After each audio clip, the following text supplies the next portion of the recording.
Everybody, so today is 3-3. It's a portal. It's a portal for manifestation. So make sure you're scripting. Make sure you're writing your manifestations down. It's a good time for it. But let's do a collective read. Let's see what the collective needs to know at this time. What does the collective need to know at this time, Spirit? What does the collective need to know at this time? Thank you. Celebrations on the horizon. We just need to break through March first. So March, I'm not going to lie, it's going to feel like a little bit of a battle.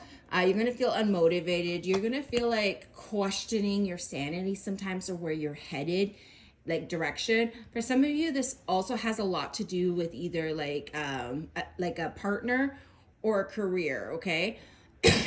I do feel like there's going to be some clarity here, especially in the home front. So I really think that this has to do with like home too.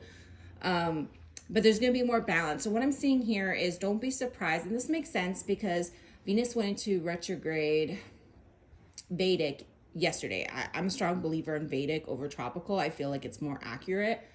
But so tropical, I think Venus goes retrograde at the end of March.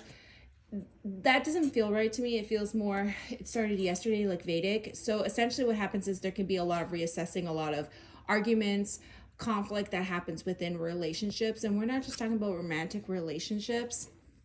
Also with money, right? So be careful not overspending money during this month because Venus is in retrograde. Because this will all lead to regret. So be careful about your words.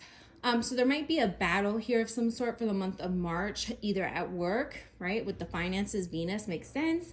And within relationships, especially with partners, this makes complete sense with Venus being in retrograde. Despite all of this, this is eclipse season, so it's a great time for manifestation as well, because when we look at eclipse, there's a duality to it. Yes, there's a lot of negative stuff that happens during eclipse, but positive stuff as well. Well, you need to look at eclipse season as eclipse is just the hand of fate. So it depends on whether or not you're supposed to go through some shit or whether you're supposed to get some blessings, right? And like for me personally, I picked my wedding date and I got married under an eclipse, because eclipses are really known for marriages and stuff.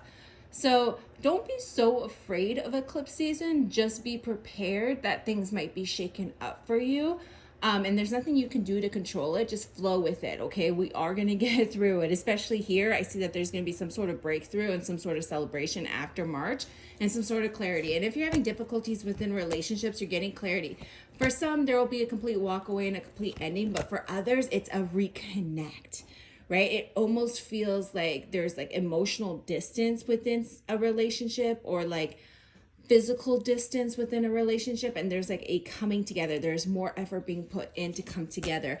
And I also feel like it's almost like a wake-up call, because it's like, I think the issues with whatever is happening in relationships, it's very like missing being on your own, right? So like if you're in a relationship and you're having conflict, part of the conflict can be like, I don't deserve this. I almost wish I was single because then I can do ... But here's the thing. If you're in a relationship that is right for you, you should be able to do ... even in a relationship, right? And so why do we feel like we can't have freedom within a relationship? So that's something to self-reflect on, and maybe to communicate with your partner over, or for your partner to communicate with you. Because there should be a sense of freedom here. Now, your partner is coming in as your perfect match. So try to figure out how to overcome whatever struggle Spirit is bringing to you, so that you can learn from it and grow from it. Because whatever it is, it's been holding you back, and they want you to transform the situation here. I see some travel plans in September for some of you guys, especially if you're going like to a different country. There's going to be trips before then, but I see heavily if you're a fire sign or a Virgo, I see strong travel plans here in September. I also see a flooding. I don't know what this is, guys. I don't know if this is within your own homes, or if this is like on a bigger scale, like a tsunami, a flooding. I'm not even going to go there with Spirit right now. I'm being brought to like Amazonian kind of style places. I'm not even going to go there.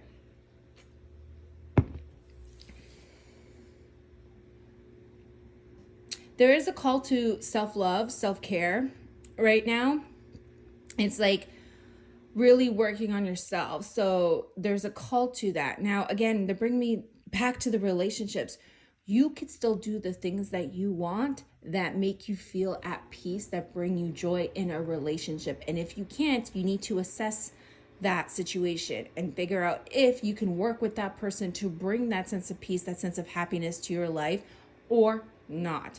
But there should be no level of sacrificing where you lose yourself to a relationship. There won't be longevity there. It's just going to be struggle, right? You don't want to be miserable in a relationship just because you love someone, right? So something to consider there. For some of you guys, I do see communication from the past coming back. This makes sense with Venus retrograde as well for March. What do they do if there's communication from somebody from the past coming back? This is somebody who made you feel like an option. Someone who was hot and cold, mixed signals. Set boundaries with the communication, because I still feel like you have feelings for this person. And so you're going to be happy to hear from them. But make sure you don't just fall into it. Make sure you ask them questions. Make sure you get clarity on what happened then. What do they want from you now? So you can assess whether or not you can move forward with this person. But Spirit says take your time with that, okay? Any more? What else did they need to know? What else do they need to know? July is going to be a big time. Healing, manifestation happening in July. We're just trying to break through blockages here. For some, it's depression. I see serious mental health issues here that we're trying to overcome. For others, it's like overcoming sabotaging behaviors. And others, it's overcoming negative influences in our life, toxic people in our lives, especially if you're dealing with an earth sign, a Taurus, Virgo, Capricorn. I just feel like you feel like there's no winning in this situation, and it always feels like you're set up to lose.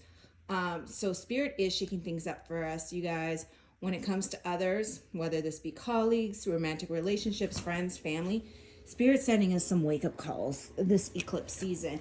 And it's up to us whether or not we want to answer and whether or not we want to take a hard look at what they're trying to show us, so that we can figure out what they want us to learn from it, so that we can evolve. Because at the end of the day, Spirit's calling us to transform something within our lives, so that we can break through whatever blockage this is to get to the other side where we're happy. And this feels like after April.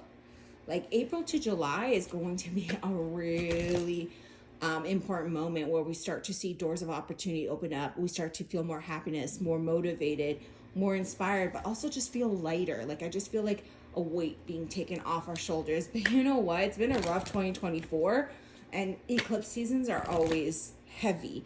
So heavy pressure. And again, I've said this before, when it comes to Pisces season, there could be vivid dreams right now, a lack of sleep, like you're struggling to sleep, or you're sleeping too much. The sleep cycles are always going to be like messed with, right? So you have until like the third week of March for that to clear up and subside.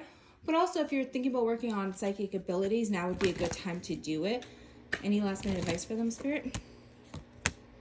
Yeah, there's going to be some choices we must make during this eclipse season in regards to how do we bring peace and happiness for ourselves?